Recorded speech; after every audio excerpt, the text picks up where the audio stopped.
अमेरिकी सदर Donald Trump ने चाइना के ऊपर 104% टैरिफ आयद कर दिया है और डोनाल्ड ट्रंप ने इस सारे मामले पर चाइना के साथ किसी तरह के भी मुज़ाकरात करने से साफ साफ इनकार कर दिया है। चीन ने इस सारे मामले पर इंडिया की मदद मांग ली है। अब ये कह रहे हैं कि देखो आप भी परेशान हैं अमेरिकन टैरिफ से और हम भी यानी कि चाइनीज लोग भी बड़े परेशान हैं इनसे।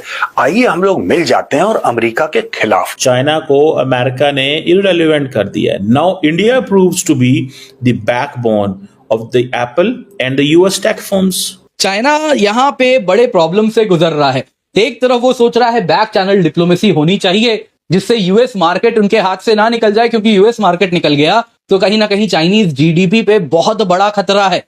बार बार ये कह रहे हैं कि हमारा हमसाया मुल्क तरक्की करेगा तो हमें फायदा हमें कैसे होगा, हमें तो इंडिया मुंह भी नहीं लगाता। आप ये वाघा बार्डर से मंगवा लें और प्याज तो हम मंगा नहीं पा रहे, हम वाया दुबई मंगवाते हैं, आप आईफोन के ख्वाब देख रहे हैं। इमरजेंसी लग गई हुई है टेक फर्म्स में। इंडिया इस वक्त अमेरिका की टेक फर्म्स की बैकबोन है, ये याद रखें। तो इस वक्त जो एक मिलिट्री नेक्सस बनता जा रहा है फलस्तीन और आज़ाद जम्मू कश्मीर के अंदर जो कुछ मजालिम हो रहे हैं उसमें मुख्तलिफ जो है कोई हमें चीज़ नज़र नहीं आ रही। दोनों जो है इंसानों और इंसानियत की जो है वो इस वक्त तजलील में और जेनोसाइड में मसरूफ है। जब भी बड़े मुमालिक के दरमियान हालात और मामलात खराब होते हैं तो उसका फायदा इंडिया को होता है। दोस्तों, आप यकीन नहीं मानेंगे कि कल रात ट्रंप ने क्या किया।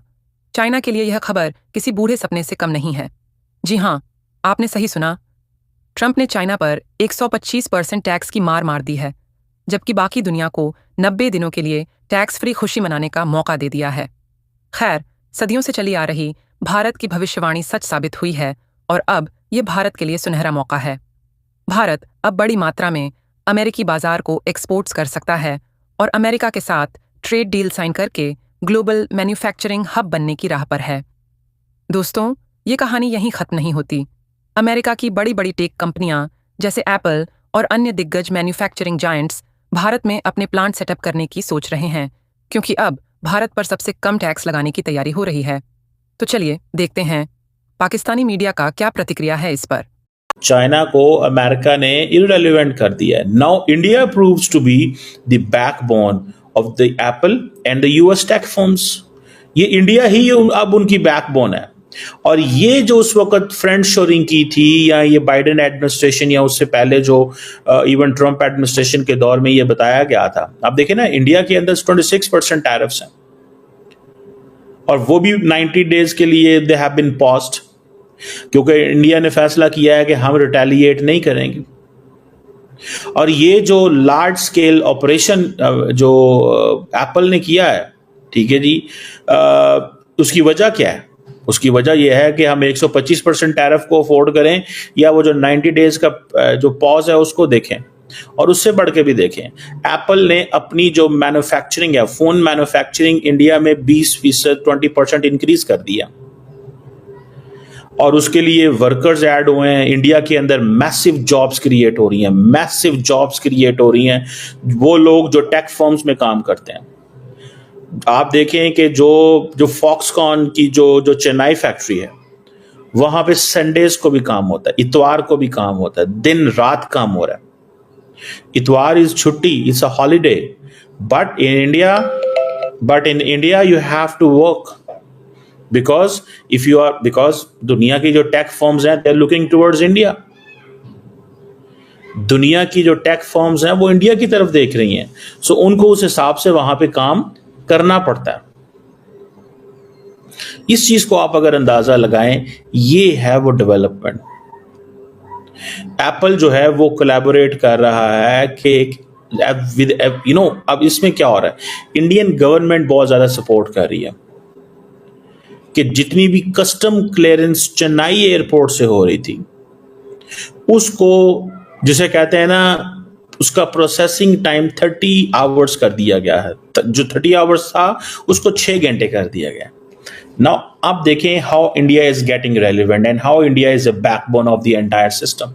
अब यहाँ पे जो है टैरिफ से बचने के लिए जितने भी मैन्युफैक्चरिंग प्लांट्स हैं, सैमसंग की बात करें, एप्पल की बात करें, आप देखिए पहले भी एप्पल ने अपने 2 आउटलेट जो हैं, अपनी 2 फ्रेंचाइजीज जो हैं वो इंडिया के अंदर खोली हुई थी। अब वो देखेंगे उन्होंने कहा कि हम पूरा का पूरा आईफोन जो है वो मैन्युफैक्चर करेंगे इंडिया के अंदर, मेड इन इंडिया। मतलब शायद अमेरिका चाह रहा था कि हम मेड इन इंडिया पर रोक लगा देंगे टैरिफ के बाद, लेकिन मेड इन इंडिया तो मजीद मेरा ख्याल है ग्रो करने को तैयार है। वो चूंकि उधर टैरिफ बढ़ा दिए चाइना पे, उनको भी समझ नहीं आ रही। और इंडिया का जो खिता है ना वो शुरू से ही ब्लेस्ड है।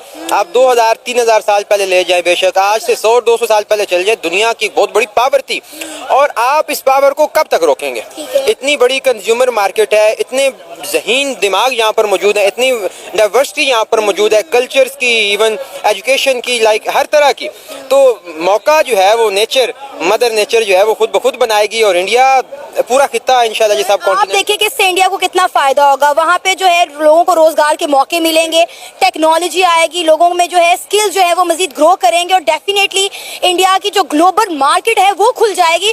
और जब ये सारे मामलात होंगे तो डेफिनेटली आप देखें कि इंडिया ऑलरेडी जो है वो बढ़ती मौशी ताकत है, तो मजीद उनकी इकोनॉमी ग्रो करेगी और आईफोन सस्ते हो जाएंगे क्योंकि हमारे पड़ोस में बनना शुरू हो जाएंगे। अब देखिए कि इंडिया में ये सारा कुछ, देखिए ना, हम मजाक उड़ाते हैं अमूमी तौर पे जी कि अंग्रेज़ों ने या वेस्ट ने इतने जो है वो नॉलेज जो है वो गेन किया है, रिसर्च की है, इतनी इजादात की हैं और हम जो है वो पैसे दे के खरीद लेते हैं। अब इंडिया अगर बड़ी मुईशत बनेगी, इंडिया जो है वो जंग से भागेगा।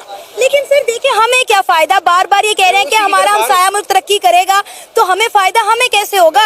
हमें तो इंडिया मुंह भी नहीं लगाता। मैं उसी की तरफ आ रहा हूँ कि जब इंडिया को समझ आ जाएगी कि इतनी बड़ी इकोनॉमी वो बन चुकी है कि दुनिया को जो है वो लीड कर रही है, तो फिर पाकिस्तान को भी जो है वो समझना पड़ेगा कि यार अपने पड़ोसी से अच्छे ताल्लुकात बनवाएं। जो असल वाले मुस्लिम देश हैं, कतर हो, कुवैत हो, बहरीन हो, ओमान हो, यूएई हो, सऊदी अरब हो, उन सब को हिंद से ठंडी हवा आती है। जैसा कि प्रॉफिट मोहम्मद की एक कोटेशन भी है, उन्होंने आज से 1400 साल पहले कहा था कि मुझे हिंद से ठंडी हवा आती है। यानी चूँकि अरब में गर्म हवाएं होती हैं तो ठंडी हवा, तो वहाँ जन्नत का कॉन्सेप्ट है ना। तो तब भी प्रॉफिट मोहम्मद ने कहा था कि मुझे हिंद से ठंडी हवा आती है, यानी मुझे हिंद से कोई थ्रेट नहीं है, कोई ख़तरा नहीं है, मुझे ठंड पड़ती है हिंद का नाम लेके। ये prophet Mohammed peace be upon him ने कहा था और यही बातें आज की अरब लीडरशिप कह रही है। लेकिन ये जो जाली वाले मुसलमान हैं साउथ एशिया के, जिनकी एंसेस्ट्री इनफैक्ट हिंदुइज्म है और उस हिंदुइज्म की एंसेस्ट्री को ये मानने को तैयार नहीं, ये अपनी एंसेस्ट्री के बारे में झूठ बोलते हैं, यानी ये अपनी मां को ही नहीं मानते कि भारत इनकी मदरलैंड थी जिससे ये पाकिस्तान बना, बांग्लादेश बना। तो जो अपनी मां को ना माने उससे बड़ा बदकिस्मत कौन होगा? तो बहरहाल ये वो बातें हैं जो पहले तो पाकिस्तान के लिए तशवीश कोट अनकोट कंसर्न का बायस होती थी कि भाई ये तशवीश कोट अनकोट कंसर्न का बायस होती थी कि भाई